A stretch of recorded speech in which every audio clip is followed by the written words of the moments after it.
424장 찬송입니다.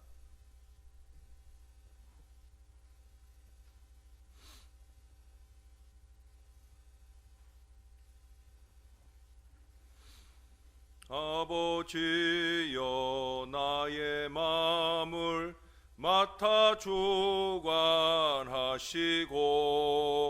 완악하고 교만한 것 변케 하여 주소서. 온유하고 겸손하여 화평하게 하시고 망령되고 악한 일을 물리치게 하소서. 하나님의 은총 속에 나를 보호하시고 주의 사랑 줄이 되어 나를 메어 주소서.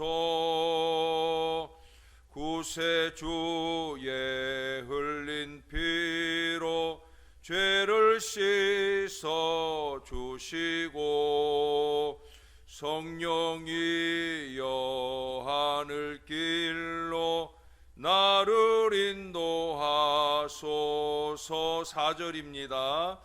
구세주의 흘린 피로 죄를 씻어 주시고 성령이여 하늘길로 나를 인도하소서. 성령이여 하늘길로 나를 인도하소서.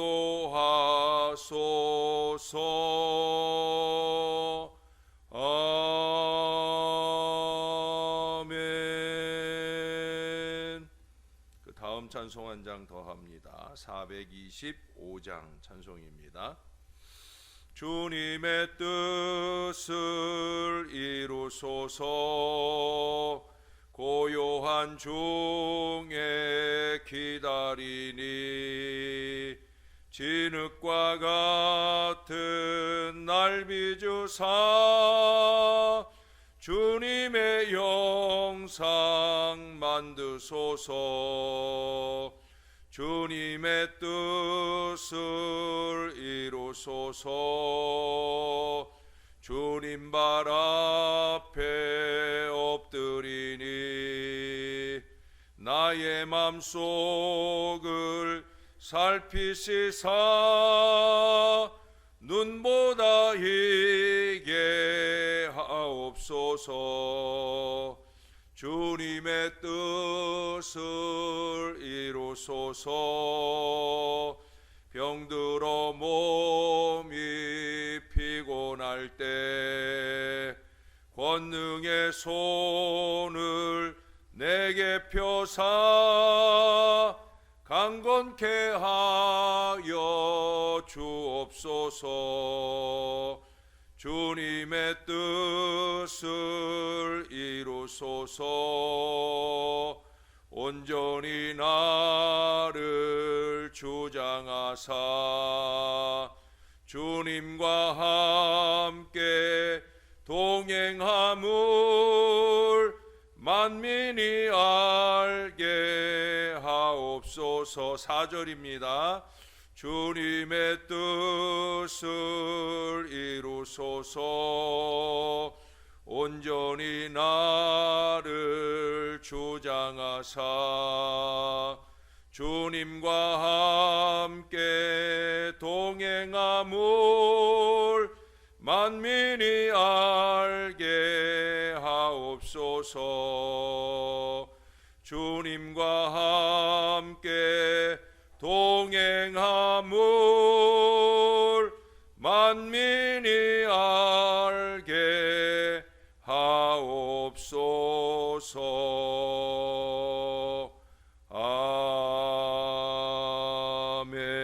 아멘. 기도합니다.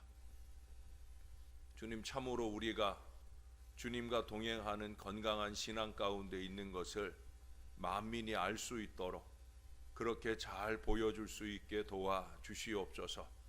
주님, 언제나 주님이 우리를 보고 계심을 잊지 말게 하시고 주 안에 거룩하고 순전하게 날마다 그렇게 잘 살아낼 수 있도록 끊임없이 우리 안에서 꿈틀대는 교만을 물리쳐내고 더욱더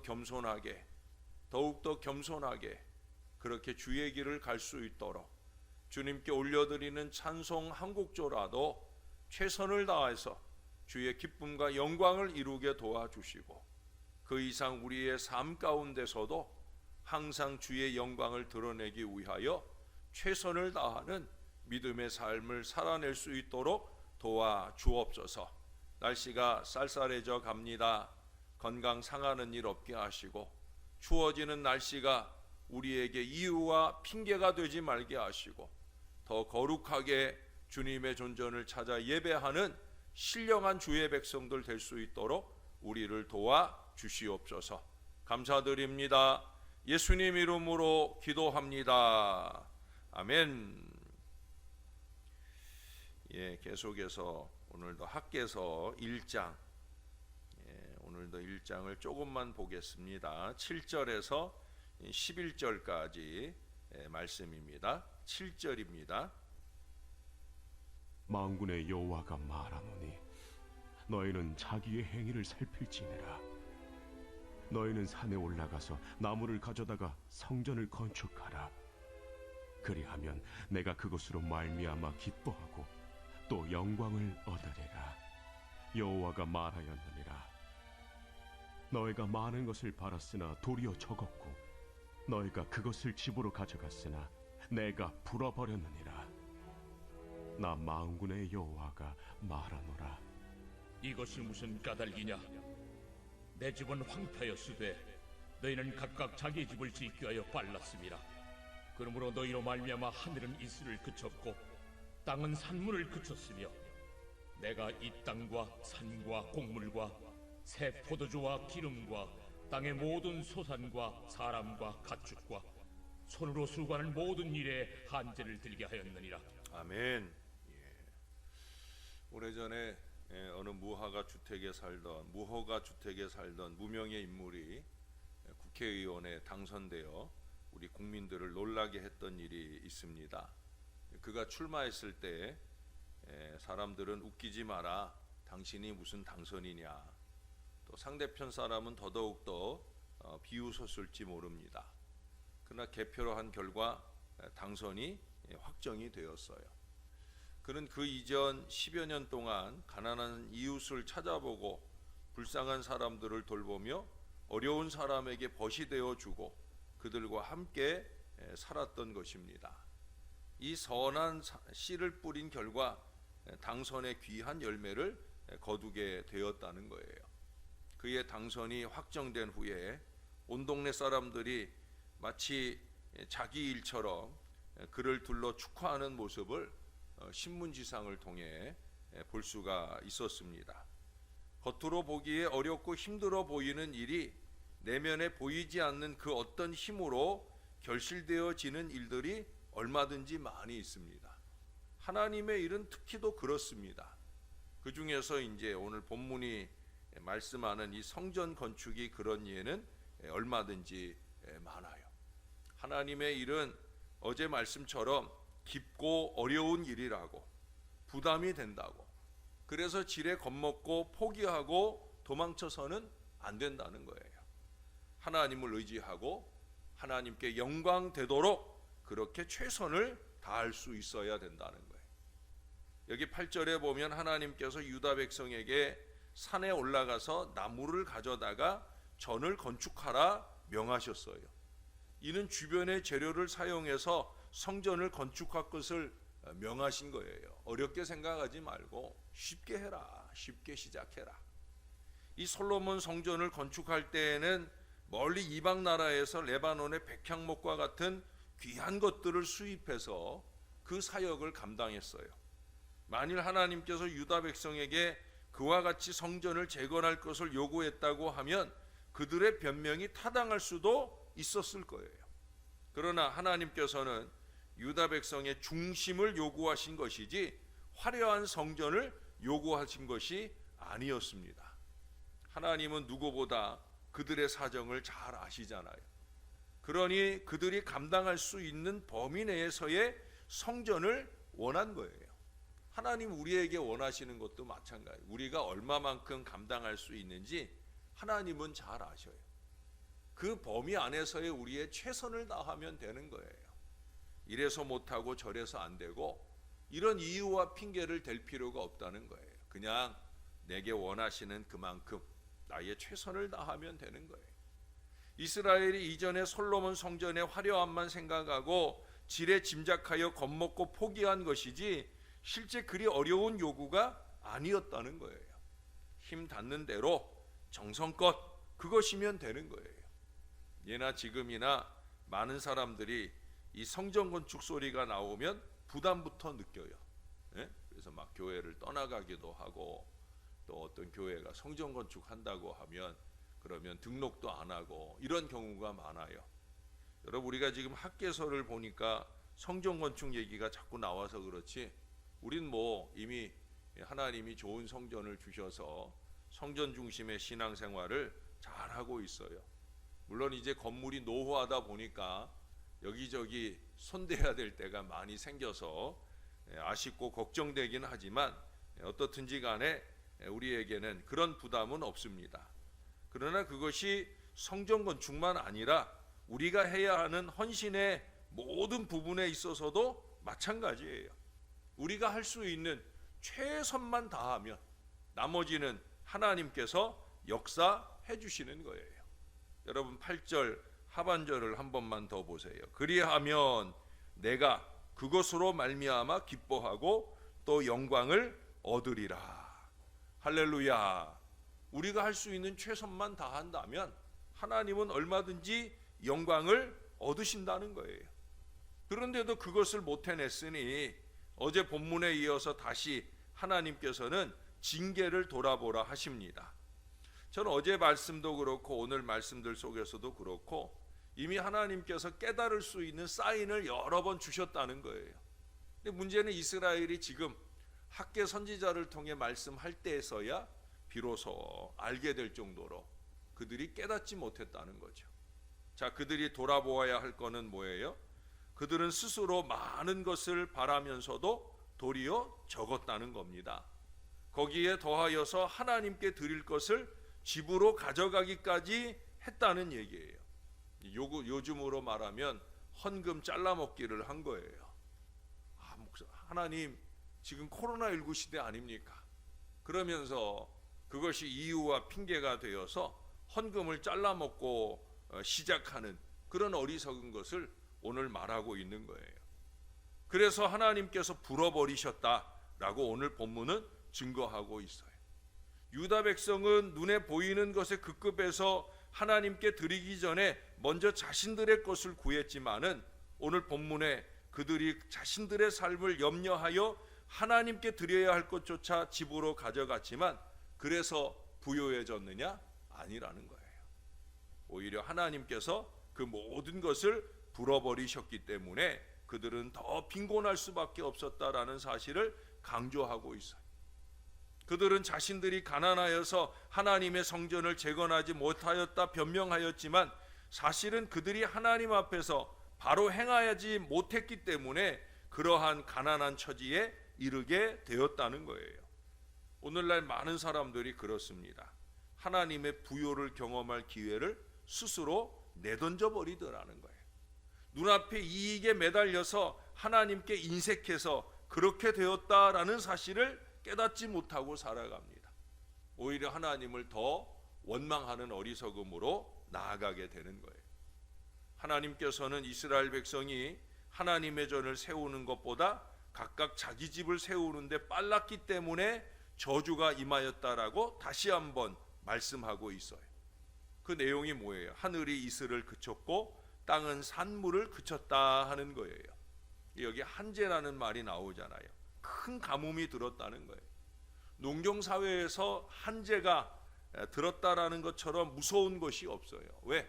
모든 땅의 소산이 수분을 필요로 하기 때문에 한재가 임하게 되면 모든 생명이 위협을 받게 되는 거예요. 이게 그저 비만 안 오는 것이 아니라 그나마 이슬조차 그쳤다는 얘기를 하잖아요. 여러분 잊지 말아야 하는 것은 이러한 하나님의 재앙은 성전에 열심이 없는 모든 자에게 내리시는 저주라는 사실이에요. 죄송하고 안타깝지만 되는 일이 없게 되어진다는 겁니다. 그것을 이스라엘처럼 깨닫지 못하고 살아서는 안 되는 거예요. 여러분, 성전 예배의 회복이 이루어져야 됩니다. 그 이상 성전 생활의 회복이 이루어져야 합니다. 이제는 코로나19 핑계 그만하고 이제는 성전 중심의 신앙 회복의 역사에 열심 낼 수 있어야 되는 거예요.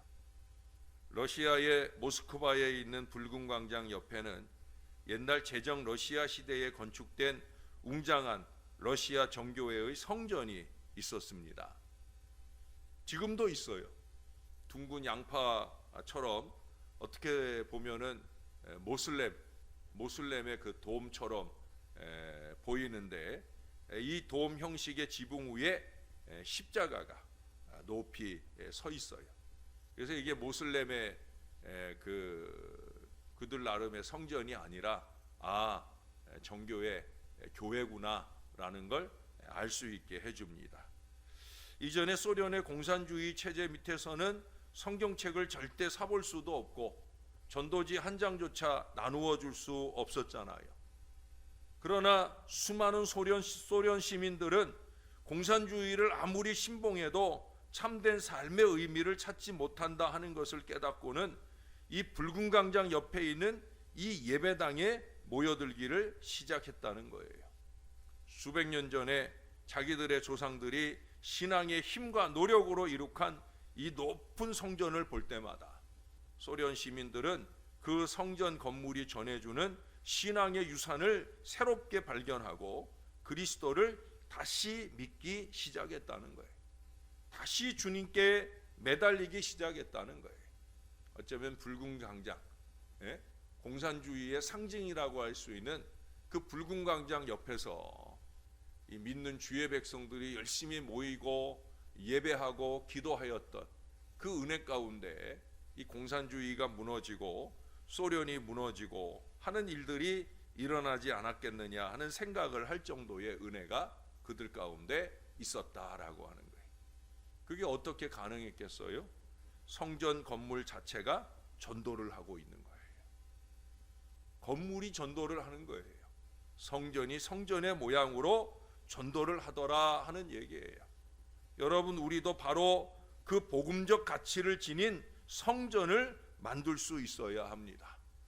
사실 우리 교회는 일반 건물을 리모델링 한 것이기 때문에 이 십자가를 놓치게 되면 교회 같지 않은, 또 교회라고 해도 그저 상가에 새 들어 있는 것 같은 그런 모습을 하고 있어요. 그런데도 불구하고 우리 여기 권옥희 집사님처럼 이 교회를 스스로 교회라고 생각하고 찾아오시는 것은 얼마나 감사한 일인지 몰라요. 사실은 우리 교회가 뭔가 변화가 좀 필요하다. 저는 10몇 년 전에 이 교회가 이곳에 교회 건물로 이것을 리모델링 할 때 사실은 내부를 리모델링 하는 것도 중요하지만 외부를 리모델링 했어야 되거든요. 더군다나 이 건물은 여기 쌍둥이 건물들이 3개 있잖아요.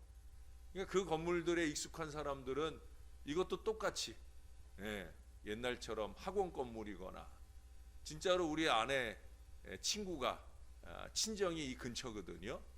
그래서 이 친정이 이 근처여가지고 그래가지고 이 교회를 지나갈 때 우리가 온 지 벌써 몇 년 됐는데도 나중에서야 우리가 여기 교회에 목회하고 있는 걸 알고는 그게 교회야? 거기 학원 아니었어? 라는 얘기를 하더라고요. 그러니까 옛날에 계속 10몇 년 동안 이제 그런 상가 건물이었으니까 그 생각을 놓치지 못하는 거예요. 그래서 이런 외양의 변화가 좀 필요하지 않을까 하는 아쉬운 마음이 늘 있습니다. 전도가 쉽지 않은 때 이 건물 자체가 전도를 할 수 있도록 변화를 도모할 수 있으면 참 좋겠다 하는 그런 생각을 하게 되어집니다. 그러나 여러분, 외양의 리모델링, 건물의 변화보다도 더 중요한 게 있지 않겠습니까? 그것은 바로 우리 신앙 자세의 리모델링입니다. 요즘은 리모델링이 큰 바람인 걸 여러분 잘 아시죠? 우리 아내가, 우리 딸내미가 그걸 간파하고 한샘에 들어간 지 이제 한 8, 9개월 돼요. 아주 열심히 실적을 잘 내고 잘 다니고 있어요. 한샘이 올해 큰 성장을 했거든요.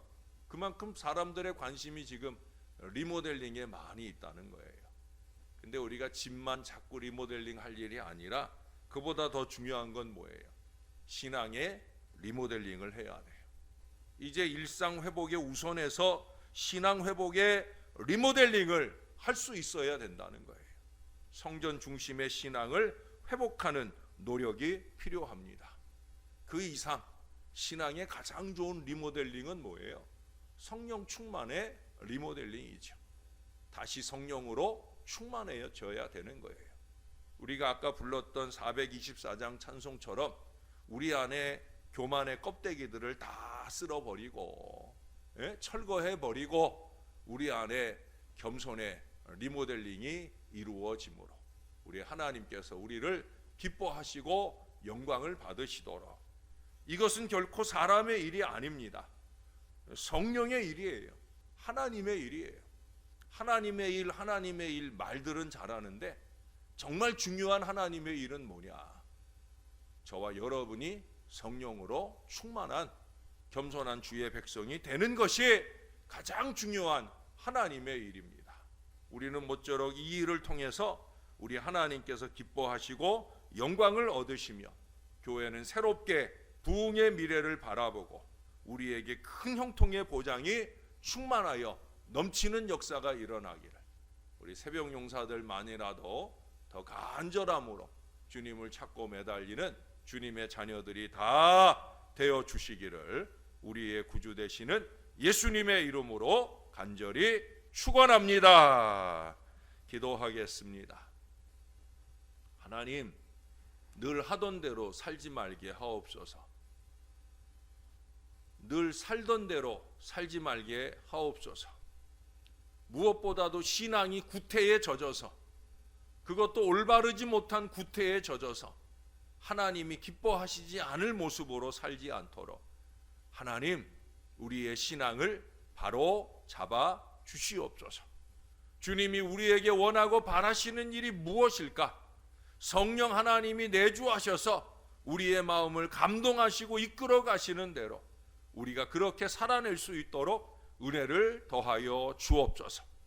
우리 안에 끊임없이 찾아드는 악의와 악독을 예수의 이름으로 물리쳐내게 하시고 교만한 모든 잔재를 깨끗이 무너뜨리게 해주셔서 이제는 우리 안에 겸손하고 호람데오, 데오벌렌테, 이 거룩한 신앙의 가치들로 새롭게 단장되어지는 겸손한 신앙 백성들이 다 될 수 있도록 은혜를 베풀어 주옵소서. 우리 교회가 외양으로는 교회 건물의 귀한 모습을 갖지 못하였지만 그래도 이 교회의 십자가가 선명하게 도와주시고 오고 가는 많은 사람들이 다른 건 몰라도 이 교회의 십자가 바라보고 주의 존전에 올 수 있도록 도와주시옵소서. 그들이 어렵게 이 주님의 제단에 찾아들었을 때 하나님, 우리의 신앙하는 모습을 보고 우리가 더 겸손하게 그들에게 자리를 내어주고 그들을 잘 섬기는 모습을 통해서 하나님께 영광되도록 그렇게 이 교회를 신앙하는 모습으로 감동할 수 있게 도와주셔서 이 제단에 모여온 주의 자녀들이 이 제단에서 믿음의 뿌리를 내리고 하나님께 영광을 올려드리는 놀라운 역사가 많이 일어나도록 은혜를 베풀어 주옵소서. 특별히 치유를 위해서 여러 가지 애를 쓰는 주의 자녀들이 많이 있습니다. 한 사람 한 사람 꼭 붙들어 주시고 그 모든 치료의 노력들이 놀라운 회복의 기회가 꼭 될 수 있도록 역사를 더하여 주옵소서. 육신의 간건함을 주시고 평안한 잠자리도 주시고 무엇보다도 우리 하나님의 일에 열심 내면서 하나님이 기뻐하실 때 우리도 또한 기뻐하는 은혜와 역사가 우리 가운데 넘쳐나도록 주님께서 함께하여 주시옵소서. 수능 시험을 위해 애쓰는 우리 아이들 막바지 모든 노력을 주님이 꼭 책임져 주시길 소원합니다. 감사합니다. 예수님의 이름으로 기도합니다. 아멘.